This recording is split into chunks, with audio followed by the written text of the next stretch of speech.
નમસ્કાર દર્શક મિત્રો, સિટી ન્યૂઝમાં આપ સૌનું સ્વાગત છે। સમાચારોની શરૂઆત કરતા પહેલા એક નજર આજના મુખ્ય સમાચારો પર। તરમાલિયા ગામ ખાતે શિક્ષિત દંપતીની કાર નદીના વહેણમાં તણાઈ। માછીવાડ અને વારલી ફળિયા વચ્ચે પાકા રસ્તાના અભાવે લોકોએ જીવનને જોખમમાં મૂકી પાણીમાંથી પસાર થવું પડે છે। દરિયામાં ઊંચા મોજા ઉછળતા વલસાડમાં એક માછીમારની બોટમાં ભારે નુકસાન। વીજળીના થાંભલામાંથી કરંટ લાગતા એક ગાયનું કમકમાટી ભર્યું મોત।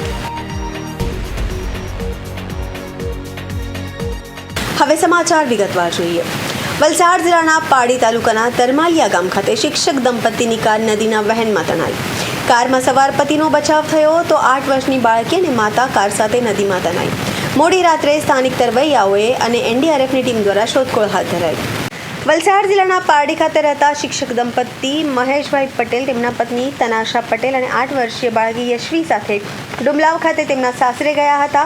મોડી સાંજે ડુમલાવથી પારડી તરફ ફરી રહેલ દંપતીની કાર તરમાલિયા ગામના ભેસુ ફળિયા ખાતે આવેલી નદીમાં ભારે વરસાદના કારણે નદીના સપાટીની અને નદીમાં વહેણ વધારે હોવાથી જાણકારને કાર ચાલકને ન થતાં કાર તણાવવા લાગી હતી, જે બાદ શિક્ષક મહેશભાઈ દ્વારા કારની બારી ખોલી કારમાંથી બહાર નીકળવાનો પ્રયાસ કર્યો હતો, જે દરમિયાન નદીનો પ્રવાહ ખૂબ જ વધુ હોવાના કારણે મહેશભાઈ બાજુમાં આવેલ એક ઝાડના સહારે લટકી ગયા હતા, જે બાદ કાર તણાઈ જતા શિક્ષિકા તનાસાબેન અને એમની પુત્રી યશવી કારમાં ફસાઈ જતા કાર સાથે તણાઈ જવા પામ્યા હતા।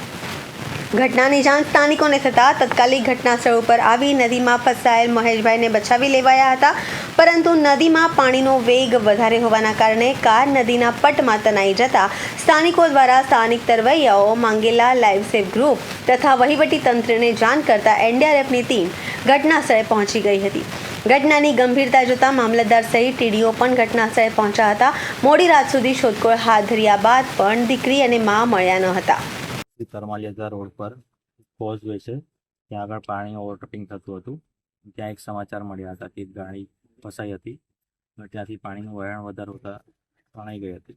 ત્યાં આગળ સ્થાનિકોએ એક જે વ્યક્તિ હતો એને બચાવી દીધા હતા, પરંતુ સાથે ગાડીમાં એમના વાઈફ અને ડોટર હતા, જે પાણીમાં તણાઈ ગયા હતા। તેના કારણે એનડીઆરએફની ટીમ હાલ બોલાવવામાં આવી છે અને શોધખોળ ચાલુ છે।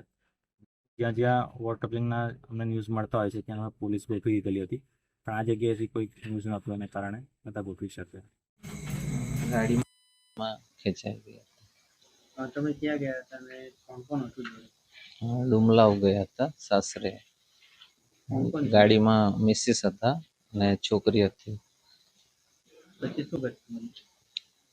પાણીમાં આગળ ગાડી આવીને એટલે પછી ગાડી ખેંચાવા લાગી, પછી અંદર પાણીમાં જતી રહી।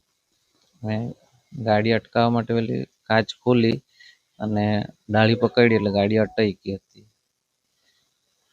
પછી ડાળી તૂટી ગઈ તો બીજી ડાળી પકડી, પછી પાણીનું તાણ વધારે આવ્યું એટલે ગાડી ખેંચાઈ। ઘટના એ બની કે 7:30 આ જે ભાઈ ખરા ને એમનો અહીંયા સગા છે, એ લોકો પાસે એ લોકો મેસેજ કર્યો, એટલે ત્યાંથી મારા પર મેસેજ આવ્યો કે આપણા ખેરલાવાના મહેશભાઈની ગાડી પાણીમાં ડૂબતી છે એમ। એટલે 7:30 એટલે તરત અહીંયા તો હું એકલો જ હતો, એટલે બીજા બાજુમાંના છોકરાને બોલાવ્યો, એ કોઈ ચાલો તો આપણે ફટાફટ, એટલે અમે મારી ગાડી લઈને આવ્યા। પછી થોડાક 4 જણા થઈ ગયા, એટલે અહીંથી અમે 4 ચક્કર મારી, એટલે અહીંયા કોઈ દેખાયું નહીં। પછી એનો ફોન તો લાગે પણ ફોન પાણીમાં એટલે ખબર નહીં પડી। પછી એના ઘરે ફોન કર્યો અમે, એટલે એને ઘરે ફોન કર્યો કે બી નથી લાગતો એમ કે। પછી પાછા એક ભાઈ અહીં અંદર ગયો, એટલે અહીંથી અમે બૂમ મારી એને, એટલે એ ભાઈ ત્યાંથી બોલ્યો કે મેં અહીંયા છે એમ। એટલે અમે તરત પછી અંદરથી અમે કોઈ બેટરી કોઈ સાધન વગર અમે ફટાફટ અંદર ગયા જંગલમાં, એટલા કાંટા કચરામાં। ને પછી ત્યાં એને કીધું તું ગભરાતો નહીં, એટલે અહીંથી લગભગ 700-800 ફૂટ અંદર હશે। એટલે ત્યાં જાય ને પછી એને દારૂ પકડી રાખેલું, એટલે ત્યાંથી એને અમે દોરડું નાખ્યું। 2 વખત મેં અંદર ઉતર્યો તો અંદર મેં બી જતો રહ્યો, પછી દોરડું નાખીને દોરડું એનાથી પકડાઈ ગયું, એટલે પછી એને દોરડું પકડ્યું ને પછી અમે 2 જણા પકડીને અંદર એને કાઢ્યો। ને એણે કીધું કે ગાડી અહીંયા જ છે એમ, કે હું જ્યાં સુધી હતો ત્યાં સુધી ગાડી ત્યાં હતી એમ। પછી ધીમે ધીમે ડૂબવા લાગી। પછી અમે એણે કીધું કે ગાડી થોડીક આગળ ગઈ છે, એટલે અમે એને બહાર કાઢીને તરત અમે પાછળ આગળ દોડ્યા, પણ પછી કોઈ પતો નહીં લાગ્યો। એટલે પછી ત્યાંથી અમે બૂમ મારતા મારતા અહીંયા આવ્યા, પછી અમે કંટ્રોલ રૂમ પર ફોન કર્યો તો 100 નંબર. ગાડીમાં કેટલા લોકો હતા? ગાડીમાં એ ભાઈ કીધું કે મારી છોકરી છે ને મારી મિસિસ છે એમ. એણે એમ કીધું. એ લોકો કેટલા જણા હતા? એ 3 જણા. કેટલા કલાકે મદદની ટીમ આવી છે? અહીંયા તો અમે છે ને 9:30 અમે કંટ્રોલ રૂમ પર ફોન કર્યો 100 નંબર પર, નથી લાગ્યો એટલે મારા એક ભાઈ ઓળખીતા હતા તેને ફોન કર્યો. પછી અમારા એક જીજાજી પીઆઈમાં છે ચીખલીમાં, એને ત્યાંથી ડાયરેક્ટ એ લોકોએ ફોન કર્યો. એટલે અમે પછી લગભગ અહીંથી 10 વાગે આવ્યા એ લોકો. એટલે 8:30 9:30 પછી કલાક 1.5 કલાક પછી આવ્યા એ લોકો. તો તે ઉપરાંત પછી ફરી મેં 3-4 વાર ફોન કર્યો કે તમને કેટલી વાર લાગે એમ, કમસે કમ જલ્દી જ આવો એમ. આજે પુલ છે, પુલની આજુબાજુ કોઈ પ્રકારની રેલિંગ કોઈ પ્રકારની રેલિંગ નથી ને આજથી કેટલા સમયથી કેટલા ટર્મથી અમે ધારાસભ્ય સંસદ સભ્યને અમે એટલી રજૂઆત કરી કે ચારે બાજુ અમારે બાજુ જ્યારે કોઈ બી માણસ બીમાર પડે તો ચારે બાજુથી અમને તકલીફ પડે તો અમને કોઈ બી એક પુલ તમે ઊંચો કરી આપો. અત્યારે બી સરપંચને પૂછ્યું ते एअर इंडियाचं विमान पडलं ना ते 2 पायलट होते इथलेच पडला एकल्याला नाही पडते ते आपण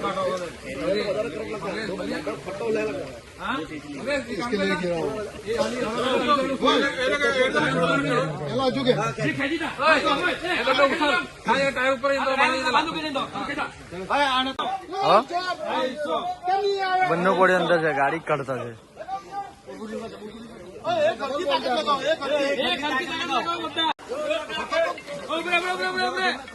बोला ना गेली मामा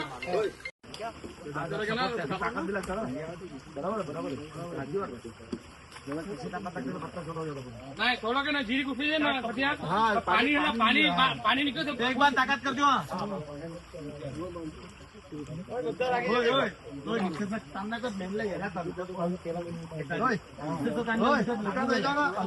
माझी बुद्धी सर तुम्ही वापरू शकता. खेचो का येते ना परत तिकीट आहे तया खेचली जाते 32 रुपये डायरेक्ट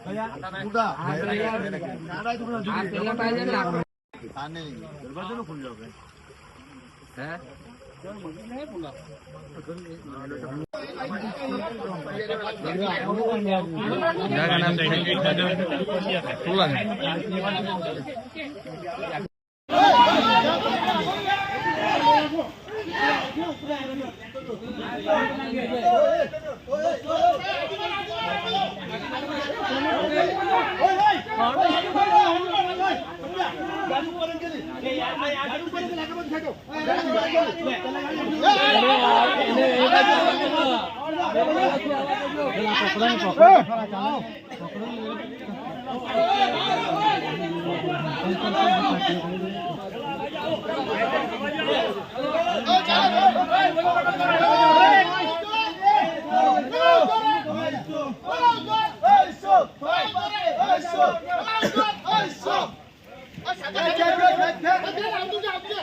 कल यहाँ पे एक काजवे था, उसके ऊपर से एक व्यक्ति ने अपनी कार को निकालने का प्रयास किया, लेकिन पानी का फ्लो काफ़ी ज़्यादा था तो वो कार बह गई. तो जो ड्राइवर थे उन्होंने तो अपना प्रयास किया तो वो बाहर निकल आए, लेकिन बाकी एक लेडीज़ और एक बच्ची थी वो कार के साथ बह गई. तो कॉल मिलने पर हम लोगों ने रेस्क्यू करने की कोशिश की. रात में करीब हम लोग 2:30 बजे तक प्रयास किए, लेकिन काफ़ी झाड़ियाँ थी, कटीली झाड़ियाँ थी और हम लोग रेस्क्यू करने में थोड़ा सा कठिनाई हो रही थी. 2:30 बजे तक प्रयास करने के बाद फिर हमने ऑपरेशन को स्टॉप किया. अर्ली मॉर्निंग फिर ऑपरेशन शुरू किया. तो सुबह फिर पानी का लेवल भी कम हो गया था, तो फिर गाड़ी मिल गई. फिर गाड़ी को हम लोगों ने रस्सी की मदद से बाहर खींचा और दोनों डेड बॉडी को रिकवर किया. लोकल का सपोर्ट कैसा रहा था? लोकल का सपोर्ट, जो लोकल के लोग थे उन्होंने बहुत कोऑपरेट किया. उन लोगों को यहाँ की नाले के बारे में जानकारी थी, तो उन लोगों ने बताया कि कहाँ पर डेड बॉडी हो सकती है, कहाँ पे गाड़ी हो सकती है, तो उनका सपोर्ट काफ़ी सराहनीय रहा. ઉમરગામ તાલુકાના ખત્તલવાડ ગામમાં માછીવાડ અને વારલી ફળિયા વચ્ચે પાકા રસ્તાના અભાવે લોકોએ જીવનને જોખમમાં મૂકી પાણીમાંથી પસાર થવું પડે છે. તો વારલી ફળિયાથી શાળા અને ગામ સુધી પહોંચવા અત્યારે જો રસ્તો હયાત છે તે ખૂબ જ દૂર હોવાથી લોકો ભરાયેલા પાણીમાંથી પસાર થાય છે. ન માત્ર લોકો પરંતુ ગામના શાળાએ જતા બાળકો પણ આ જ રસ્તાનો ઉપયોગ કરે છે. પાછી રોજ આવા જોખમી દ્રશ્યો જોવા મળે છે. આ ફળિયામાં રસ્તો બનાવવાનું કામ અધૂરું હોવાથી આ વખતે પણ ચોમાસામાં લોકોએ પાણીમાંથી પસાર થવું પડે છે. પુલનું કામ અધૂરું હોવાથી શાળાએ જતા બાળકો આ પુલની નવી બનેલી દિવાલ પરથી પસાર થઈ રહ્યા છે અને સાથે જ સ્કૂલ સુધી પહોંચતા વચ્ચેથી પાણી ભરાયેલ નાળામાંથી પસાર થવું પડે છે. જોકે આવો જોખમી રસ્તો હોવા છતાં વાલીઓ પાણીમાંથી અને ઝાડી ઝાકરામાંથી બાળકોને પસાર કરી શાળા સુધી પહોંચાડે છે અને ત્યારબાદ શાળા છૂટ્યા બાદ આવી જ રીતે પાણીમાંથી પસાર થઈને ઘર સુધી પહોંચે છે. આ રસ્તાને લઈને છેલ્લા કેટલાક સમયથી વિવાદ ચાલી રહ્યો હતો. રસ્તા બનાવવાનું કામ અધૂરું છે. આથી લાંબા સમયથી લોકો રસ્તા માટે માંગ કરી રહ્યા હતા. જોકે હજુ સુધી કોઈ કામગીરી નહીં થતાં લોકોએ અને શાળાએ જતા બાળકોએ આવી જ રીતે જીવનને જોખમમાં મૂકીને આ પાણીમાંથી પસાર થવું તો પડે છે. સરપંચના દાવા મુજબ આ બંને ફળિયા વિસ્તાર વચ્ચે ડામરનો રસ્તો છે, પરંતુ તે દૂર હોવાથી લોકો શોર્ટકટ માટે આ રસ્તોનો ઉપયોગ કરે છે. પરંતુ ખાનગી માલિકીની જમીનમાંથી આ રસ્તાઓ પસાર થતો હોવાથી પાકો રસ્તો બનાવવા માટે અડચણ આવતી હતી. પરંતુ હવે જમીન માલિકે પણ સંમતિ આપતા રસ્તો અને નાળું બનાવવાની કામગીરી પ્રગતિમાં છે અને વરસાદ અટક્યા બાદ વહેલી તકે નાળું અને રસ્તો બનાવવાની ખાતરી આપી રહ્યા છે. મારું નામ સીબીબેન રામુભાઈ માછી. હું માછીવાડમાં રહેતી છે. ખતલવાડ ખાતું અમારું. આ રસ્તાના લીધે અમે કેટલી વખત વિનંતી કરી. મારી છોકરી 4થા ધોરણમાં ભણે છે. અમને સવારે 10 વાગે મૂકવા જવાનું ને સાંજે 5 વાગે લેવા જવાનું. તો આ રસ્તાના માટે અમે સરપંચ લોકોને જાણ કરી, બનાવી આપવા કહે, પણ અમને બનાવી નથી આપતા. મટીરિયલ નાખે થોડું થોડું, પણ આ નારા મૂકેલા છે એમાં ચાલીને અમને અવાય નહીં. પાણી ભરાઈ જાય તો અમને બહુ તકલીફ પડે. પછી જેટલા છોકરાઓ છે તેની મમ્મી લોકો બધી આવવા પડે. પછી ઘરે કોઈ કામ હોય તો કામ બી નહીં થાય ને અમને રસ્તાના વિનંતી કરી છે તો અમને રસ્તો સરકાર બનાવી આપે તો અમને સારું છે. આટલી અમારી વિનંતી છે સરકારને. અમે બીજું કઈ નથી કહેતા કે અમને પ્રોબ્લેમ છે. કઈ ગામમાં મહિત એવું થયું હોય તો અમે લોકના ખેતરમાં કેવી રીતે જાય? લોકના ખેતર લોપાઈ જાય છે, લોકના કિયારી પરથી મયત લઈ નહીં જવાય. તો આ રસ્તો અમને ખાલી આ ટેકરામાં આમાં ખાલી ટચ કરી આપે ને એટલું પણ અમને બહુ સારું છે. અમે કેટલી વખત સરપંચ પાસે પણ ગયા છે. સરપંચ ના નહીં પાડતો, પણ આ બનાવતા નથી. આમ તો કામ કેવી રીતે અટકાયેલું તે અમને બી ખબર નથી પડતું. મારું નામ પરિમલ સુનિલભાઈ માલી છે. હું ખતરવાડા ગ્રામ પંચાયત સભ્ય છું. મારું ખતરવાડ વારલીવાડ ફળિયામાં રહું છું અને અમારા ફળિયાના જે પણ નાગરિકો છે તેમના બાળકો સંજાન માછીવાડની સ્કૂલમાં અભ્યાસ માટે જાય છે અને એમને શાળાએ જવા માટે ફક્ત એક જ માર્ગ છે જે વારલીવાડાથી ઊંચા મોડ થઈને જાય છે. અને 3 વર્ષથી આ રસ્તા પર તમે જોઈ શકો છો કે અહીંયા સાઈડ દિવાલ કરીને નાળા લગાડેલા છે અને સતત એ થોડી પંચાયત દ્વારા વ્યવસ્થિત રીતે આયોજન કરવામાં આવતું નથી. લાખ રૂપિયાની ગ્રાન્ટ, 1.5 લાખની ગ્રાન્ટ, એટલે ટુકડે આ રસ્તા પર 3 વર્ષથી સતત કામ થઈ રહ્યું છે અને તેની હાલાકી અહીંની જનતાને ભોગવવી પડી રહી છે. મુશ્કેલી કેટલા વર્ષથી પડી રહી છે? આ રસ્તાની મુશ્કેલી તો આપણો દેશ જ્યારથી આઝાદ થયો ત્યારથી મુશ્કેલી જ છે. હા, પણ અગાઉના સમયમાં આ રસ્તો હતો જે 30 વર્ષથી બનેલો ઊંચા મોર માટે કાચો રસ્તો બનેલો હતો, જે પંચાયતમાં આવ્યા પછી સરપંચશ્રીએ બનાવીને આપ્યો. હા, અને 2 વર્ષથી ચાલુ છે. પણ આ રસ્તાનું કામ છે જે ઘણી કાચબાની ગતિએ થઈ રહ્યું છે અને અહીંના છોકરાઓને જવાનું હોય કે માછી સમાજનું સ્મશાન પણ પેલી બાજુ આવેલું છે. તેથી એ લોકોને સ્મશાન સુધી જવા માટે પણ ઘણી તકલીફ થાય. ચોમાસામાં આ તકલીફ વધી જાય છે. આમ તો એ લોકો કોઈ વધારે કહેતા નથી. સરકાર હંમેશા રજૂઆત કરે છે પણ રજૂઆત કોઈ સાંભળવાળું હોતું નથી અને એ જ કારણ છે કે એ લોકોએ મને ફળિયામાંથી ચૂંટીને પંચાયત સુધી પહોંચાડ્યો કે હું ગામની અવાજ ત્યાં પંચાયત સુધી પહોંચાડી શકું. પણ મારા પણ સતત પ્રયાસ કરવા છતાં આ રસ્તો હજુ સુધી અધૂરો છે અને અત્યારે પણ અમને મૌખિક રીતે જણાવવામાં આવેલું છે કે તાલુકા પંચાયતમાંથી 2 લાખનો ડાંબરનો રસ્તો મંજૂર કરેલો છે અને એ લોકો આ ચોમાસું વીતી ગયા પછી કામ ચાલુ કરવાના છે. મને એ રીતે ખાલી મૌખિક રીતે બાહેંધરી આપવામાં આવે છે કે આ ચોમાસા પછી, બીજા ચોમાસા પછી આ રસ્તાનું કામ એ લોકો કરશે, પણ એ લોકો હજુ સુધી એ કામ પૂરું કરતા નથી. જ્યારે આપનો દેશ જાપાન કરતાં પણ અર્થવ્યવસ્થામાં જો આગળ નીકળતો હોય ને આપના ત્યાંના જે વિકસિત ગુજરાત આપણે કહીએ છીએ ત્યાંના બાળકોને જો શાળાએ જવા માટે પણ યોગ્ય રસ્તો નહીં હોય તો એને હું વિકસિત ગુજરાત માનીશ નહીં.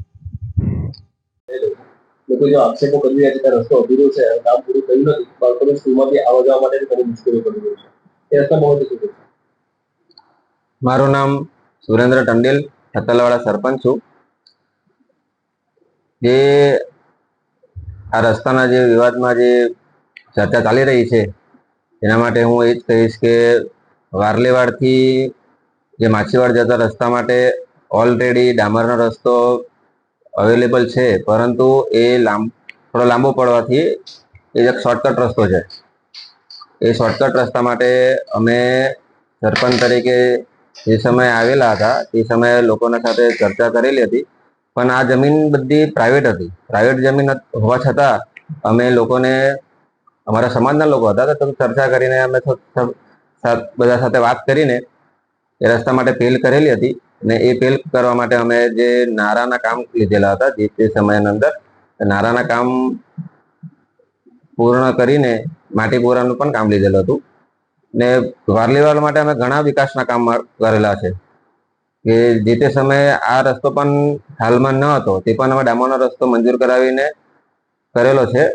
પરંતુ જે આ વિવાદ થયો છે આ રસ્તો માટે અમે જે એક્ટિવિટી ગ્રાન્ટ છે, અમારે 100 કંટ્રોલ છે, એના માટે અમે મંજૂરી પણ લઈ ચૂકેલા છે. પરંતુ જે વરસાદના કારણે અધૂરું રહી ગયેલું છે ને એ વિકાસના કામ તો અમારે કરવાના જ છે, પણ કોઈ એક વ્યક્તિના કારણે લોકોને ગેરમાર્ગે દોરીને એ લોકોને ઉશ્કેરાવીને જે વિડીયોને જે ચર્ચા કરે છે એ તદ્દન ખોટી છે. ને અમે વિકાસના કામ માટે અમે સતત પ્રયત્નશીલ છે. ને જેવો વરસાદ ખુલશે હવે એ રસ્તો પણ અમે બનાવી દઈશું. સમાચારોમાં સમય છે નાનકડા વિરામનો. વિરામ બાદ આપ જોઈ શકશો દરિયામાં ઊંચા મોજા ઉછળતા વલસાડમાં એક માછીમારની બોટમાં ભારે નુકસાન. વીજળીના થાંભલામાંથી કરંટ લાગતા ગાયનું કમકમાટી ભર્યું મોત.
વિરામ બાદ આપનું સ્વાગત છે.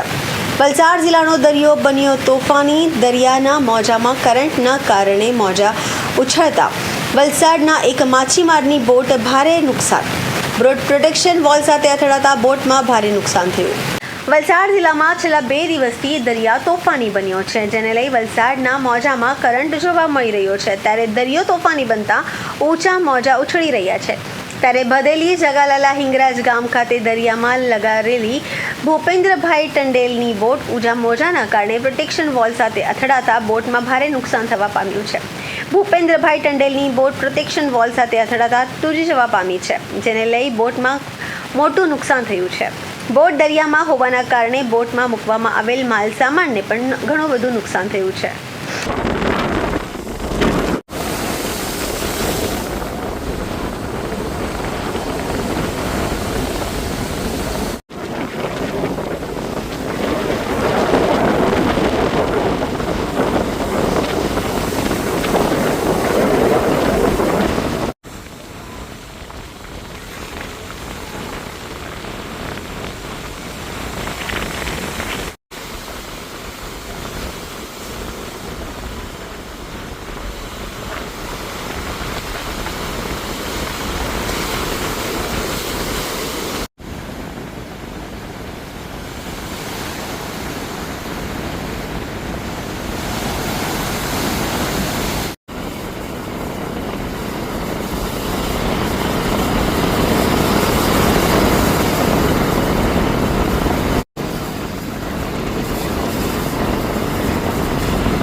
વલસાડ જિલ્લામાં ઉપરવાસમાં વરસાદનું જોર વધ્યું. ઉપરવાસમાં વરસાદના કારણે જિલ્લાના 93 જેટલા રસ્તાઓ બંધ થયા.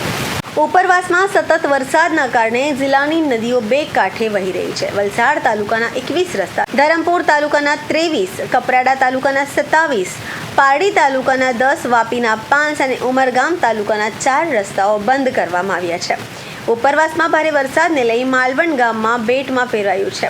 માલવણ ગામના મુખ્ય માર્ગો પર નદીના પાણી ફરી વળ્યા છે. માલવણ ગામના મુખ્ય રસ્તાઓ પર નદી વહીવટી તંત્ર દ્વારા લોકોને નદીના કિનારે ન જવા અપીલ કરાઈ છે.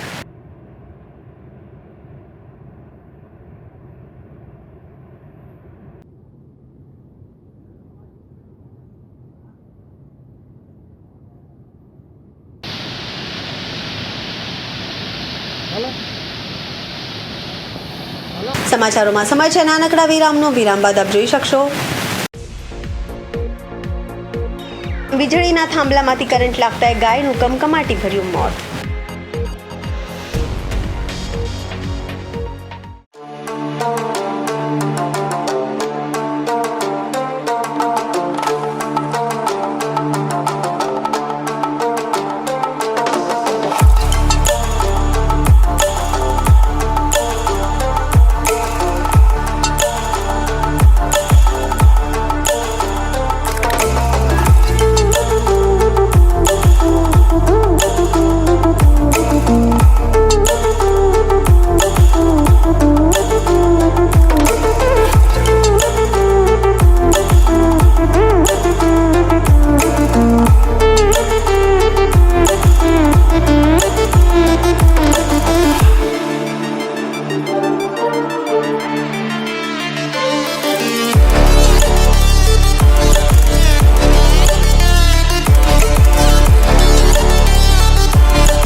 વિરામ બાદ આપનું સ્વાગત છે.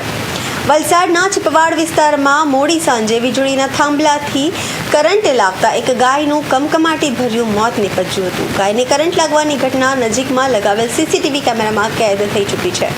વલસાડ શહેરના ચિપવાડ વોર્ડ નંબર 5માં વીજળીના થાંભલા નીચે કચરાપેટી હોય જેના કારણે ગાય ખોરાકની શોધમાં ગઈ હતી ત્યારે અચાનક વીજ થાંભલા પરના વાયરમાંથી કરંટ નીચે ઉતરતા બાજુમાં ઊભેલી ગાયને જોરદાર કરંટ લાગ્યો હતો.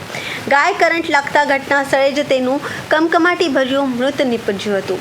ગાયને કરંટ લાગવાની ઘટના નજીકના દુકાનમાં લગાવેલ સીસીટીવી કેમેરામાં કેદ થઈ છે. આ ગાયને કરંટ લાગતા જોઈ સ્થાનિકો ત્યાં ઘસી ગયા હતા અને તેમને તુરંત જ વીજ કંપનીના કર્મચારીઓને ઘટના અંગે જાણ કરી હતી. ત્યારબાદ વીજ કંપનીના કર્મચારીઓ તત્કાલિક ઘટના સ્થળે પહોંચીને વીજ પુરવઠો બંધ કરાવી કાર્યવાહી હાથ ધરી હતી. આ ઘટનાના કારણે સ્થાનિકોમાં વીજ કંપનીના રેઢિયાળા વહીવટ સામે ભારે રોષ ફેલાયો છે. અત્રે ઉલ્લેખનીય છે કે વીજ કંપની દ્વારા થાંભલા પરથી લાગતા કરંટથી બચવા માટે થાંભલાના નીચે સાઈડે ફરતે પ્લાસ્ટિકનું કવચ ચઢાવી દેવાતું હોય છે, પરંતુ ચિપવાડ વિસ્તારમાં થાંભલા પર પ્લાસ્ટિકનું કવચ ન ચઢાવ્યું હોય જેના કારણે આ ઘટના બની હતી. આ ઘટના વીજળીની સુરક્ષા અને જાળવણી પ્રત્યેની બેદરકારી દર્શાવે છે. જવાબદાર તંત્રે ભવિષ્યમાં આવા અકસ્માતો ન થાય તે માટે તત્કાલિક યોગ્ય પગલાં ભરવા જોઈએ. સમાચાર પૂરા કરતા પહેલા એક નજર આજના મુખ્ય સમાચારો પર. તરમાલિયા ગામ ખાતે શિક્ષિત દંપતીની કાર નદીના વહેણમાં તણાઈ. માછીવાડ અને વારલી ફળિયા વચ્ચે પાકા રસ્તાના અભાવે લોકોએ જીવનને જોખમમાં મૂકી પાણીમાંથી પસાર થવું પડે છે. દરિયામાં ઊંચા મોજા ઉછળતા વલસાડમાં એક માછીમારની બોટમાં ભારે નુકસાન. વીજળીના થાંભલામાંથી કરંટ લાગતા એક ગાયનું કમકમાટી ભર્યું મોત. તો આ હતા અત્યાર સુધીના સમાચાર. જોતા રહો સિટી ન્યૂઝ. નમસ્કાર.